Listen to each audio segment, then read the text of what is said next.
What's up, guys? We're making the same disappearances here, and welcome to another exciting, hit-scratching episode of Insane Disappearances. And yes, you guessed it, it's the story about Jaryd Atadero and his disappearance. I made a promise to you guys. I finally got a chance to read up on the information dealing with his case and and all the mysteriousness that surrounded his disappearance. I'm also going to be voicing some information that I heard David Paulides talk about on Coast to Coast AM, so that I can give you, information from the book and information for what he said. So let's get started. Okay. Now, once again, like I said, his name is Jaryd Atadero. He went missing around. It was this month, as a matter of fact. October 2nd, 1999, in Comanche Peak Wilderness in Colorado. He was around 3 years old when he disappeared. He was about like 3'6", and he was about 40 pounds. Okay, now, in October of 99, Alan Atadero, which is his father, he was a phys ed teacher in Jefferson County, Colorado. Alan has a 3-year-old boy and a 6-year-old girl. Now, of course, the 3-year-old boy is Jaryd. He didn't mention the name of his daughter. He just mentioned that he had one. Okay.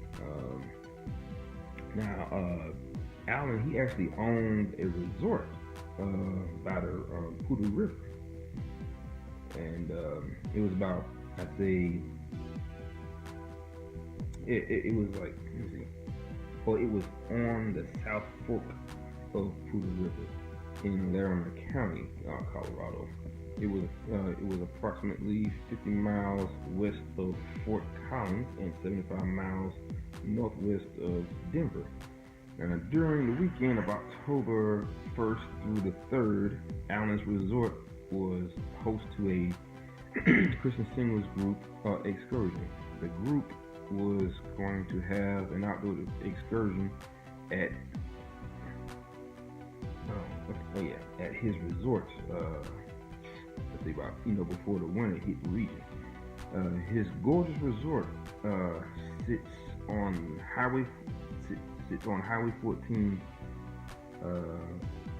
and is an easy drive from downtown Denver. The group decided to drive to the Big South Trail to go to, they were going to travel on the Big South Trail to the Comanche Peak Wilderness. Now, Alan's daughter, he's taken her there before, and so she knew the rules and she knew exactly what to do and what not to do. Now, they were going, like I said, they were going to drive up there, and she found out that they were leaving and she wanted to go with them. Apparently she had a lot of fun because they were going to walk the trail. Now, Jaryd, he found out that they were going. He saw them getting ready to leave, so he begged his father if he could go, since his sister was going. And he was like, okay, you can go, So right after that, they took off, and he couldn't say no to his smiling face, because as they were taking off in the car, Jaryd looked back. He looked back at him, and he was just smiling from ear to ear. So he felt happy doing that. So now the thing is, when they got to the area, they did walk the trail, and Jaryd, of course, being a 3-year-old, he's running ahead of them. He's hiding behind trees and stuff like that, and scaring the group by jumping out, from the trees, every chance he got. Now, sometime during the hike, he got way ahead of them, and they lost sight of him. And they obviously at that point wasn't paying attention to him, because 15 to 20 minutes went by, and that's when they realized that, he was gone. Now, the law enforcement, they talked to 3 fishermen that was in the area, and they told him that he was asking them questions about were there any bears in the area, and they said, no, there's no bears here, and that was the last they saw him. Now think about this. 3 grown fishermen is fishing on that lake, in that river, and you let a 3-year-old go by, and it's like you saw that he wasn't with anybody. There was no grown-ups near him, and you just let him go. And like I said, that was the last they heard from him. Now, the thing about that is, they were supposed to have been going in a certain direction, but when they got to the area that they planned they was going to go to, they said they were going to drive to another area. They were supposed to have been going to a fish hatchery at that point. Maybe. They went back to the area where his father was, and they told him that he was fine. He's just missing at this point. Okay, but like I said, that was the last he's ever been seen. Now, a massive search went out for this boy, trying to find him. Now, when they did find him, they found his remains a couple months. I think it was like 6 months, maybe a couple years later. They found him high up in an elevation. But what they found was not his body. They found his bones. Okay? But the thing is, they only found the top of his cranium and a tooth that was sitting on top of a log. Now think about this. I want to go back to the part where I was in my last video when I was talking about Iceland folklore and how these trolls be running after the farmers and the children, and when they catch them, they eat them alive. Now, I would think if a troll is going to devour a human, they would leave behind some bone fragments, right? And only bone fragments. If they eat them alive, meaning they eat everything from the skin down to the bone, you know. But like I said, something out there ate that boy. They killed him and then they ate him. And then the only thing that was left behind was the top of his cranium and a tooth. And they found a sweater that he was wearing too, and his shoes, which were pristine. Okay, that's another crazy part. This boy was found, like, his remains were found like maybe a year or 6 months, maybe a year later, and his bones were pristine. And that's the part that really gets me, because I was like, okay, them shoes been out in the elements for that long, and yet they look like they just came off the showroom floor. And that was one of the biggest points. That was one of the biggest points in his case. So I was like, okay, that makes no sense to me. I was trying to see. Oh yeah, okay. I think when they found him, it was like June 10th, 2003, and that was about 4 years later. Yeah, that's what it was. Yeah, he was found. His remains were found 4 years later. And so, like I said, that's a long time right there. And they said something about, okay, on June 14th, investigators went back into the area and searched for additional evidence of Jaryd's presence. 150 feet from where the clothing was found, investigators discovered the top of a child's skull and one tooth, but nothing else. Okay, now this was found on June 14th, around 5:10 p.m. So, like I said, he was found, and they found him, but they just found the top of his cranium and a tooth, like I said, that was sitting on top of a log. And that's the creepiest part of all these cases. I mean, a 3-year-old boy that was devoured by something, and the only thing that was left behind was the top of his cranium and a tooth. There was nothing else left of him except for his clothes. And they found, like I said, they found his sweater that he wore, but other than that, that was it. That and the top of his cranium and the tooth. I was like, wow. But like I said, when I mentioned that part about the trolls, eating people alive after they catch them. So, it's like I said before, a lot of these profile points that he finds in these stories, a lot of these profile points are due to the fact that, you know, a lot of the stuff that happens comes from the folklore from all across the world, you know, and they're added into these cases every single time, which is the weirdest part. It's almost like, you know, they know just as much about our history as we do, and they use that to their advantage to make the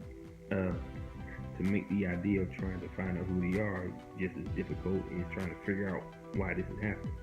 You know, so it's like I said before, sometimes you have to think outside the box and you have to get away from facts and evidence.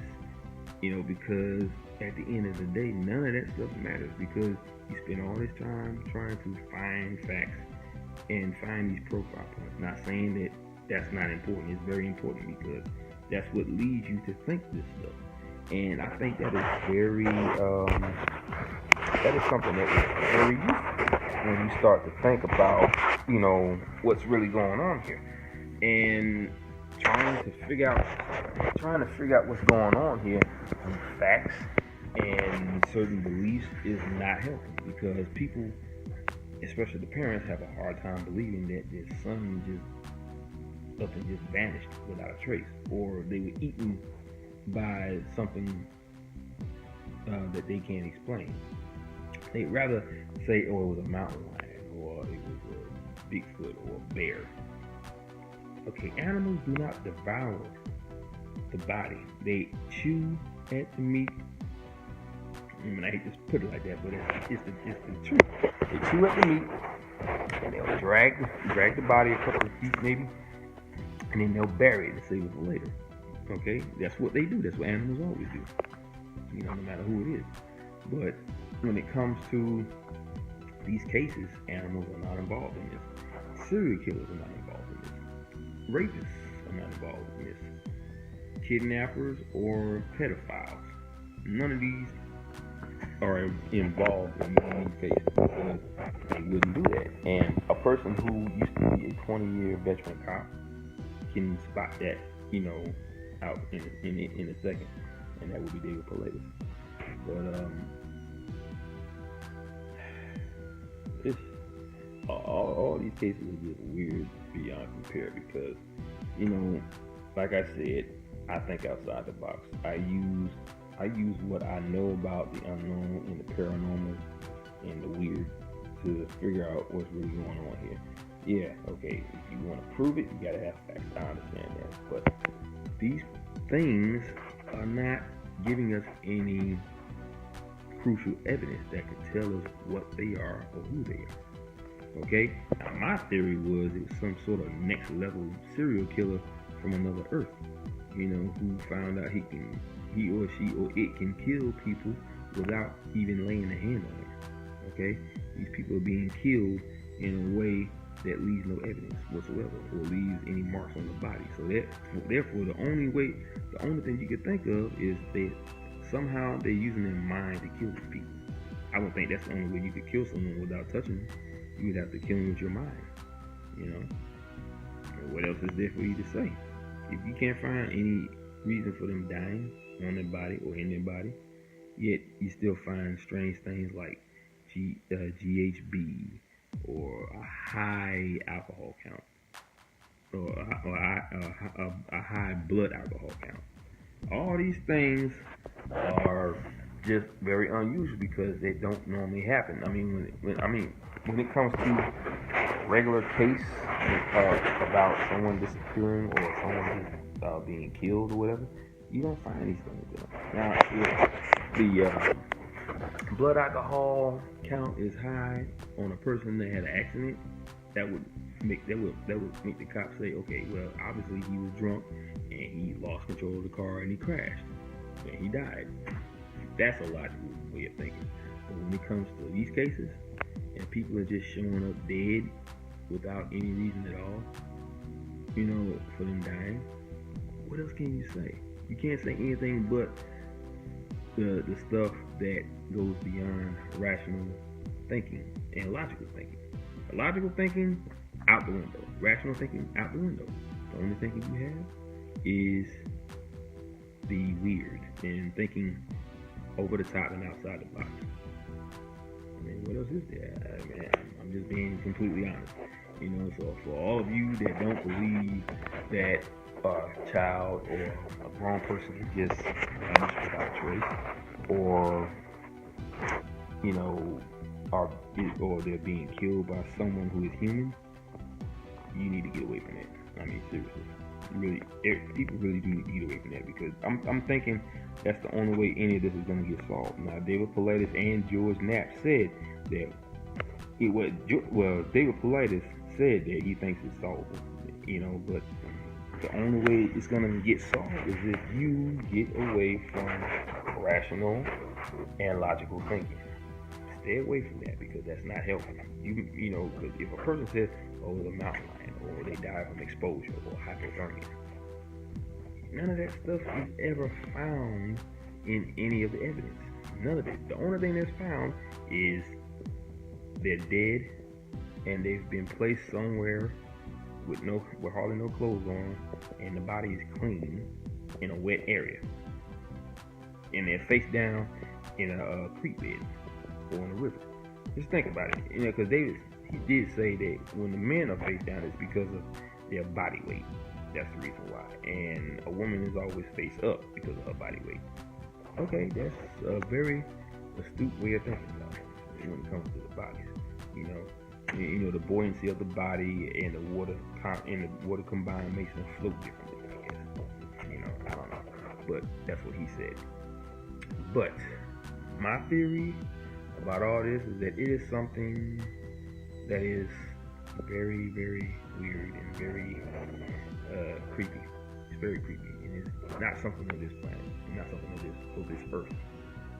So yeah, that's all I got on that case. I'll be posting more videos, so stay tuned, guys. Aloha, mahalo, and ahuyo. Peace.